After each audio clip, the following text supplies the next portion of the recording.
Thanks for watching. Don't forget to like, comment, share and subscribe to. अल्लाह ताला फरमा रहा है, ए इंसानों, अगर तुमने ये जानना है कि एक अच्छा बाप कैसा होना चाहिए तो मोहम्मद मुस्तफ़ा को देख लो सल्लल्लाहु अलैहि वसल्लम। अगर तुमने देखना है कि एक अच्छा भाई कैसा होता है, एक भाई को दूसरे भाइयों के लिए कैसा होना चाहिए, अगर ये देखना है तो मेरे महबूब मोहम्मद करीम की सीरत को पढ़ लो, तुम्हें पता चल जाएगा कि एक भाई कैसा होता है। अगर तुमने ये देखना है कि एक अच्छा शौहर कैसा होता है, जो अपनी बीवी के साथ अच्छे खुल्क के साथ पेश आए, अपने घर का माहौल अच्छा बनाए, बीवी के साथ अच्छा खुल्क रखने वाला, अगर तुमने शौहर देखना है तो तुम्हें मदीने वाली सरकार से बेहतर कोई इंसान नजर नहीं आ सकता है। ये मान है लक़द कान लकुम फी रसूलिल्लाहि उस्वतुन हसना, हमने रसूल अकरम सल्लल्लाहु अलैहि वसल्लम को बेहतरीन नमूना बनाया है, बेहतरीन नमूना बनाया है।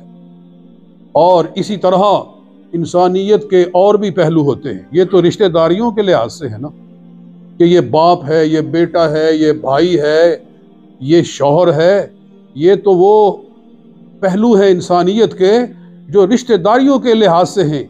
और भी इंसानियत के पहलू होते हैं। मैं बहसीयत भाई के हजूर कैसे हैं, आज मैं इस पर थोड़ी सी रोशनी डालता हूँ मुख्तसर से वक्त में, थोड़े से लम्हात के अंदर, कि हजूर अलैहिस्सलातु वस्सलाम भाई होने की हैसियत से कैसे हैं। तो मेरे दोस्तों, कुर्बान जाएं, नबी अकरम सल्लल्लाहु अलैहि वसल्लम जब दुनिया में तशरीफ लाए, आप पैदा हुए, अच्छा अल्लाह ताला ने आपको कोई हकीकी भाई नहीं अता फरमाया। ये बात भी ज़हन में होनी चाहिए कि हजूर अलैहिस्सलातु वस्सलाम का कोई ना हकीकी भाई है और ना कोई आपकी हकीकी बहन है। अल्लाह रब्बुल इज़्ज़त ने आपको दुर्रे यतीम बनाकर पैदा फरमाया। दुर्रे यतीम कहते हैं उस मोती को जो अपनी सेब से अकेला ही निकले, उस सेब से दूसरा कोई मोती ना निकले, उसको कहते हैं दुर्रे यतीम।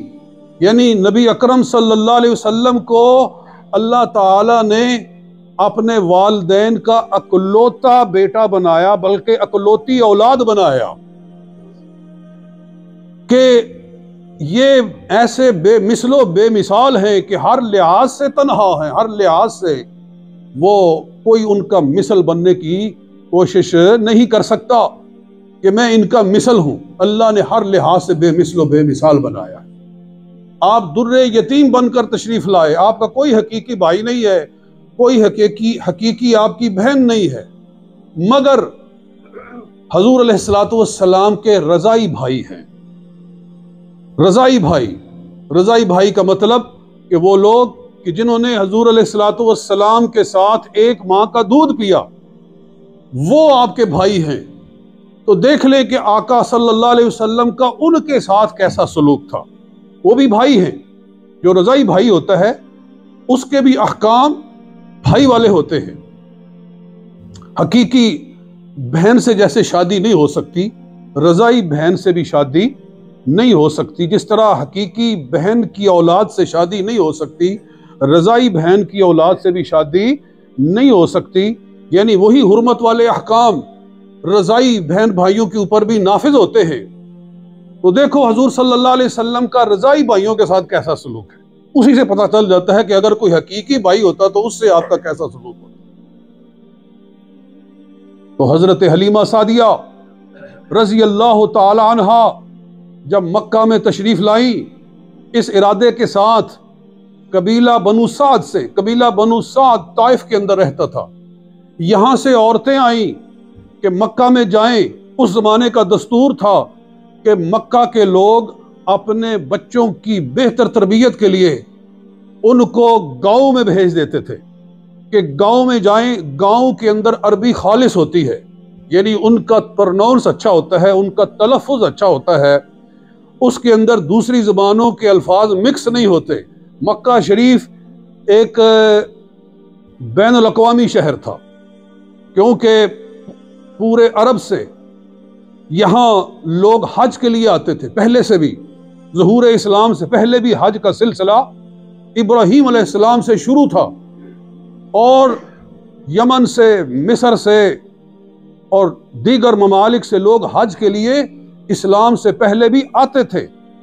लिहाजा इनकी अरबी उस तरह नहीं थी जैसे कि गांव के लोगों की होती है। तो मक्का के लोग अपने बच्चों की अच्छी अरबी के लिए, और वैसे भी गांव का माहौल जो होता है उसके अंदर ज्यादा सेहतमंद अफजा उसमें आबो हवा होती है, तो इसलिए भी बच्चों को गांव में भेज दिया जाता था कि वहां से ये बचपन गुजार कर आएं। तो रसूलुल्लाह सल्लल्लाहु अलैहि वसल्लम को भी हजरत हलीमा सादिया रजी अल्लाह तआला अन्हा के सपुर्द किया गया सिर्फ इसीलिए। तो औरतें आई, सबको बच्चे मिल गए। नबी अकरम सल्लल्लाहु अलैहि वसल्लम के पास औरतें आती, इनके घर में भी, और उस घर के अंदर भी एक बच्चा पैदा हुआ है। जब बताया जाता कि बच्चा यतीम है तो औरतें छोड़कर चली जाती, कहती कि यतीमों के घर से हमें क्या मिलेगा। हजरत हलीमा सादिया फरमाती हैं, जब मुझे कोई बच्चा ना मिला तो मैंने कहा कि ये मेरे लिए आर और शर्म है कि सबको बच्चे मिल जाएं और मैं कोई बच्चा ना लेकर जाऊं। तो मैंने कहा चलो यतीम बच्चा है लेकर चली जाऊं, कम अज कम मेरा भी नाम रह जाए कि मैं भी आई थी तो मुझे भी कोई ना कोई बच्चा मिल गया था। वो आई और किस्मत उन पर मेहरबान थी। ए हलीमा, तो उस बच्चे को लेकर जा रही है कि क़यामत तक मिंबरों और मेहराबों में तेरा नाम गूंजता रहेगा, हलीमा हलीमा कहा जाएगा। सरकार के साथ जिसकी निस्बत हो गई वही बेमिसलो बेमिसाल हो गया। सरकार सल्लल्लाहु अलैहि वसल्लम का दामन पकड़ लिया, नबी अकरम सल्लल्लाहु अलैहि वसल्लम की दाइया बन गई। फरमाती हैं कि मैं जब मुस्तफ़ा करीम सल्लल्लाहु अलैहि वसल्लम को लेकर चली तो क्या अजब अल्लाह की तरफ से बहारें थी। हमारी ऊँटनी कमजोर थी, दूसरों से पीछे रह जाती थी, उसके अंदर दूध की कमी थी। हजूर क्या तशरीफ लाए कि उसकी थनों में ऐसे लगा जैसे दूध की नहरें जारी हो गई। मैंने एक तरफ से आपको दूध पिलाया, आपने दूध पिया, मैंने दूसरी तरफ से दूध पिलाना चाहा तो आपने दूध नहीं पिया, दूसरी तरफ से आपने दूध नहीं पिया। क्यों नहीं पिया? इसलिए कि आप बता रहे थे कि ये दूध जो तेरी छाती में आया है तेरे बच्चे की वजह से आया है। मां के सीने में दूध तब आता है जब अल्लाह ताला उसके अंदर कोई बच्चा भेजता है। ये अल्लाह की कुदरत है, ये उसकी रज़ाकी है कि अभी बच्चा दुनिया में बाद में पैदा होता है, उसके लिए अल्लाह ताला दूध की नहर पहले जारी फरमाता है। वो रज़ाक है ना, वो रब्बुल आलमीन है, सारी कायनात का पालने वाला है। तो वो इंसान को बताता है कि जब तुझे शऊर भी नहीं था तो तब हमने तेरे लिए दूध की नहर जारी कर दी थी, तो अब हम तुझे कैसे भूखा मारेंगे? अब तू हराम के पीछे क्यों भागता है जी? अब तू नाजायज कारोबार क्यों करता है? क्या अब हमने तुझसे अपना हाथ उठा लिया है? जब तेरा शऊर भी नहीं था, जब तेरी अकल भी नहीं थी, जब हम उस वक्त तेरे लिए नहरें चला रहे थे, तो अब तेरे लिए नहरें बंद हो गई है। इसमें यह पैगाम है। बहरहाल दोस्ताने गिरामी, हजूर सल्लल्लाहु अलैहि वसल्लम एक तरफ से दूध पीते हैं, दूसरी तरफ से दूध नहीं पीते हैं। आप बता रहे हैं कि तेरी छाती में जो दूध आया है वो मेरी वजह से नहीं आया, वो तेरे हकीकी बेटे की वजह से आया है, वो मेरे भाई की वजह से आया है। ये कैसे हो सकता है कि मैं अपना हक भी खा जाऊं और अपने भाई का हक भी खा जाऊं? हजूर सल्लल्लाहु अलैहि वसल्लम ने अपना हक पिया है, दूसरे का हक पिया नहीं है। बता दिया है कि भाइयों, इस तरह भाइयों के हक का लिहाज किया जाता है। ये वो तालीम है जो आप मां की गोद में इंसानियत को इरशाद फरमा रहे हैं कि भाई का हक मारना। दोस्तों, सरकार की तालीम क्या है कि भाई का हक मारना नहीं है, भाई का हक भाई का हक है। और यहां मुझे एक और बात भी याद आती है, मसले से मसला निकलता है। अंबियाए किराम मासूम होते हैं। बोलो, अंबिया मासूम होते हैं, वो कोई गुनाह कर सकते नहीं है। अल्लाह ताला उनको बचपन से ही ऐसा बनाता है। हजरत मूसा अलैहिस्सलाम जब पैदा हुए और अल्लाह ने वो सारे असबाब बनाए कि वो फिरौन के महल के अंदर पहुंच गए, वही फिरौन जिसने बनी इसराइल के हजारों बच्चे कत्ल कर दिए कि मूसा पैदा ना हो। जी, उसकी ख्वाहिश, वो बच्चे कत्ल कर रहा था बनी इसराइल के वो बच्चा पैदा ना हो जो मेरी हुकूमत का खात्मा करेगा। अल्लाह ताला ने फरमाया वो बच्चा पैदा भी होगा, जिंदा भी रहेगा और तेरी गोद में खेलेगा और तू उसको खिलाएगा। मैं हूं अला कुल्लि शैइन कदीर। जी, तो मूसा अलैहिस्सलाम आए।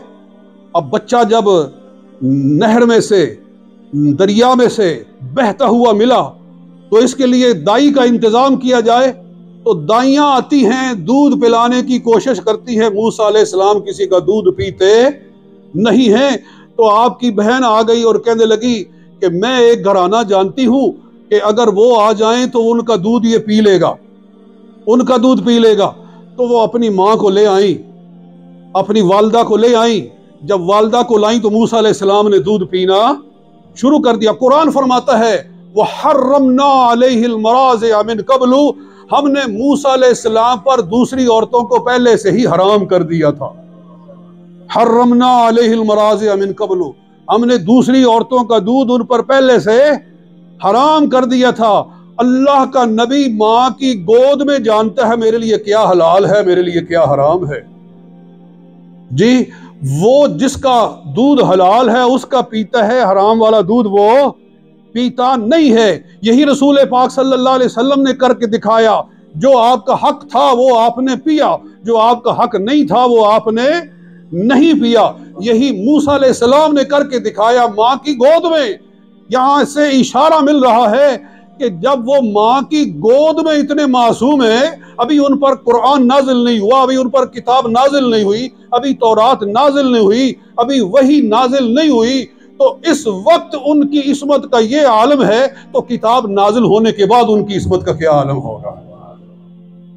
बात समझ में आ रही है कि नहीं है? इसलिए हमारा अकीदा है अंबिया मासूम है। बोलो अंबिया मासूम है, किसी नबी से कोई गुनाह हो सकता नहीं, और जो दूसरों का हक खाए वो नबी हो सकता नहीं। जी, जो दूसरों से धोखा करे, दूसरों का हक खाए और फिर कहे मैं नबी हूं, तो जूतियों का मुस्तहिक है, लानतों का मुस्तहिक है। मिर्जा गुलाम अहमद कादियानी ने कहा कि मैं इस्लाम की अजमत पर 50 जिल्दों में किताब लिख रहा हूं, तो जितने नवाब हैं मेरी मदद करें। तो बड़े बड़े नवाब जो थे उस जमाने में, उन्होंने पैसों का मुंह खोल दिया। कुछ एक दो किताबें लिखी, लोगों को अच्छी लगी, कहने लगे कि ये कुछ लिख सकता है। तो फिर उसने दावा कर दिया कि मैं 50 जिल्दों में अजमत इस्लाम पर किताब लिख रहा हूं। तो पैसा बहुत इकट्ठा हो गया, लेकिन किताब नहीं लिखी। बड़ी कोशिश की तो उसने 5 जिल्दें लिखी। कितनी? 5 जिल्दें। इजालतुल औहाम, इजालतुल औहाम, 5 जिल्दें। और आखिर में कहने लगा 5 के साथ 0 लगा लो तो 85 हो जाता है। जी, ये उसकी इजालतुल औहाम के अंदर मौजूद है कि 5 के साथ 0 लगाओ तो 50 हो जाता है। यानी 50 का वादा करके और नवाबों से माल हासिल करके और उसके बाद कहता है कि 5 के साथ 0 लगा लो तो 50 बन जाता है। मुझे बताओ, ऐसा आदमी तो क्या अच्छा इंसान भी कहलाने का हकदार है? जी, चाहे जाए कि वो नबी होने का दावा करे, नबी तो आ ही नहीं सकता। अब तो वैसे ही बाबे नबूवत बद कर दिया गया है, मगर अल्लाह ताला झूठों का झूठ उनकी जबान से जाहिर करता है। इनका किरदार देख लो, इनकी सीरत देख लो, इनकी जिंदगी देख लो कि जो दूसरों से धोखा कर सकते हैं, क्या वो अल्लाह के बारे में धोखा नहीं दे सकते किसी को?